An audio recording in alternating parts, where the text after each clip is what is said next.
This is PIX on Politics Daily with Dan Mannarino.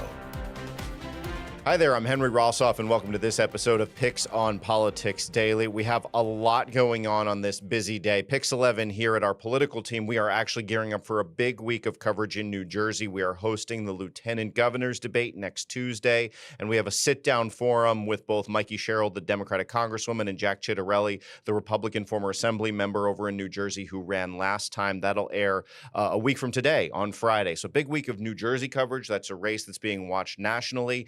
We're of course, tracking the very latest with the mayor's race. But something has bubbled up here in New York City at the intersection of politics and immigration and really humanity at the end of the day. And that is the continuation of ICE agents using immigration court in Lower Manhattan to make a very high number of arrests. And one of the lawmakers who's been there a couple of times was arrested herself by ICE agents during protesting of what's happened there is Brooklyn Assemblywoman Emily Gallagher, who represents the North Brooklyn area. We're going to bring her in now for a chat about what's going on. Assemblywoman Gallagher, thank you so much for joining us. Thank you for having me, Henry. Let's start with what we all saw, I think nationwide, to be frank, yesterday. This video of a woman, her husband or partner had just been taken into custody by ICE. She was very distraught, and we saw an ICE agent throw her to the ground in front of her children, or at least a close family member. The details are still kind of coming together.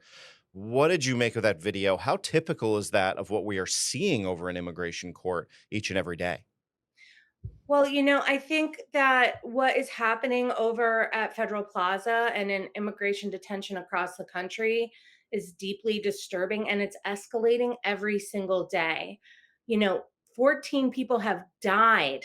At least 14 people have died in ICE custody just this year.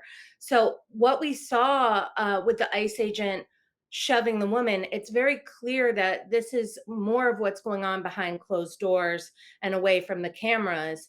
We are dealing with a very, very violent agency, and it is deeply disturbing that we are allowing it to continue, and that the federal government not only is allowing it to continue, but is taking money away from my constituents, from healthcare, from food security, to invest in this wildly violent army set to terrorize immigrants and their families. So let's move to what happened to you and other elected officials who were at immigration court recently, because I feel like New York elected officials, especially Democrats, have stepped up their protest efforts and their court watching since there was this pivot a couple of months ago, because it went from the Trump administration.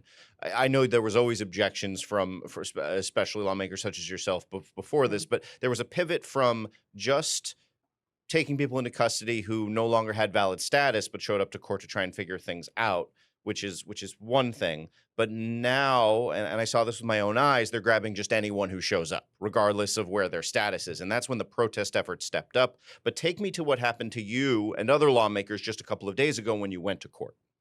Well, many of us had been court watching before. There were 11 of us that were arrested inside of Federal Plaza, and we were arrested because we were demanding to see the conditions of where they are detaining immigrants on the 10th floor of 26 Federal Plaza, which they, of course, are claiming that they are not, but leaked video has shown very clearly that people are being left in hazardous conditions. And a federal judge actually said that this was absolutely not allowed and that it needed to be closed.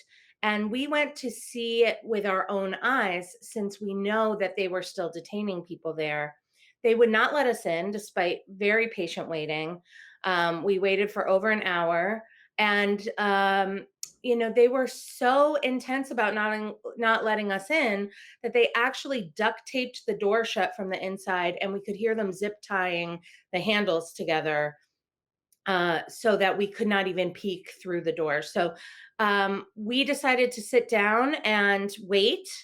And after about another hour of that, they came and arrested us for, trying to do our jobs. essentially. And I've been speaking with Congresswoman Nydia Velasquez about this facility and one down in Brooklyn, along with Congressman Dan Goldman, who represents the area. They make the case that this is an immigration facility that should be subject to random inspection. The federal government, Homeland Security, Trump administration makes the argument that it is not. And as you mentioned, the federal judge ruled that it is. So my question to you is, do we have any understanding of how that facility has evolved since the video from the New York Immigration Coalition, I think 2 months ago or so at this point, really showed people sleeping on the floor for prolonged periods of time, only one very disgusting toilet, and reports at the same time that, there were really not a lot of food or water being allowed in there. Do we know if it's gotten better or worse? What do we know about what's happening in there? Given their reaction to us trying to look inside, I truly believe that it's undoubtedly gotten worse. They will not let anyone see what they're doing. So that is a in my mind evidence that it is continuing, if not escalating. And I think it's really important to remember that ICE is not an old agency. This is not a fundamental component of the United States government. It was actually created in 2003. I was in college in 2003. The movie Gangs of New York is older than ICE. So we have really allowed this organization to come to play. They've always been doing violent things. It's escalated out of control. And we are allowing our tax money to go to these armies of unaccountable people who are violent, who are doing human rights violations, and who are really coming at our community members.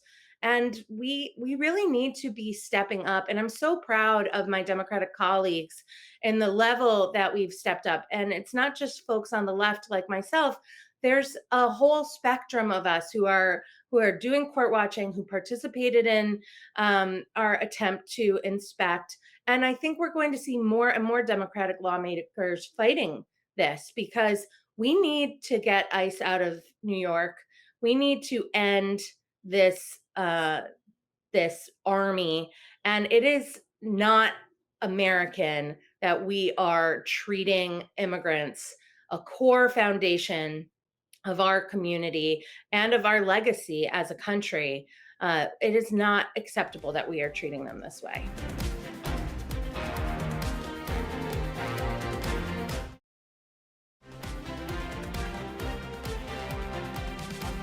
Let's pivot into the race for New York City mayor, because these immigration issues, relationships with the Trump administration, no small part of that contest. Just to level set for those watching at home, you advised folks who support you, who like you and your candidacy and what you stand for, to rank Zohran Mamdani during the Democratic primary process, which of course he won, and you've endorsed him, correct?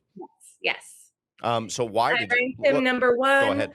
and I endorsed him, and I continue to endorse him. He is a close colleague of mine. We both have been working together to make New York State more affordable and sustainable, with strong local communities that have self-determination. That's really the goal of our movement on the left. And I know that Zoran brings those values and brings an earnest sense of commitment to making New York a place for everyone, regardless of income, regardless of background.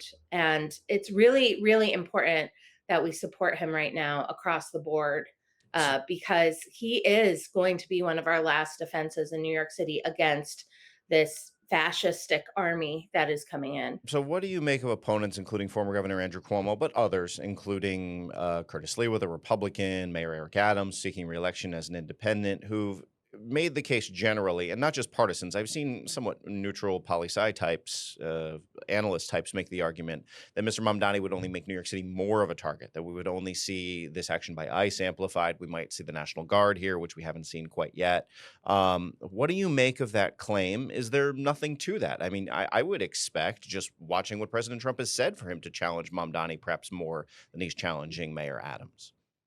I I think that President Trump is not someone we should be negotiating with. We cannot we see what he stands for, we see what he's doing, and it is opposed to the values of the Democratic Party, full stop.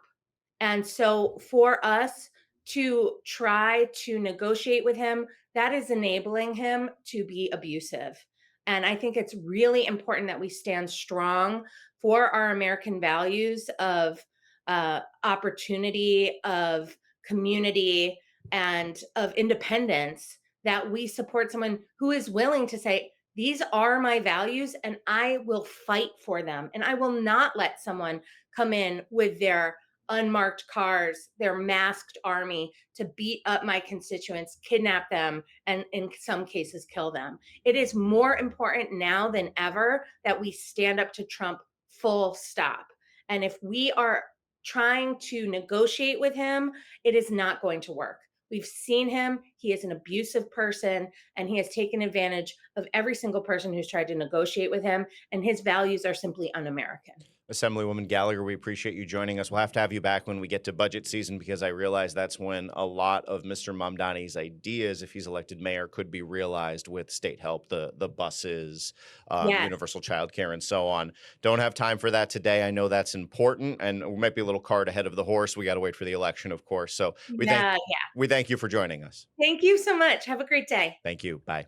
Bye. And that'll do it for this edition of Picks on Politics Daily. Of course, you can catch the big show, Picks on Politics with Dan Mannarino, coming up at 6:30 this evening with a re-air on Sunday morning. But for now, I'm Henry Rosoff, wishing you a great day.